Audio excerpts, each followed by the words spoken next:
Nagenya dursuda wata OMN odu gadda kamnam. Angafna artist Oromo Dr. Kabaja artist Ali Birra du'an addunya kanarra boqatem.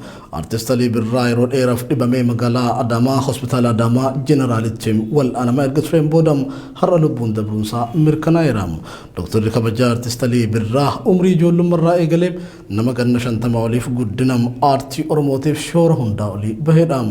Kana malees aartiidhaan dhaloota dammaqsuun nama falmaa bilisummaa uummanni Oromoo bifa garaagaraan taasisaa keessatti qooda seenaan hin daganneem gumaachudha. Oromiyaa Miidiyaa Neetwork gaaddisaa aartii Oromoo falmaa bilisummaa fi walqixxummaa dhala namaa kan ta'e Dr. Kabajaa artist Ali Birraa du'aan of biraa dhabuu keenyan gadda nutti dhagame ibsaa maatii firoota jaallattoota fi dinqisiifattoota isaa akkasumas uummata Oromoo maraaf jajjabinam hawwinam.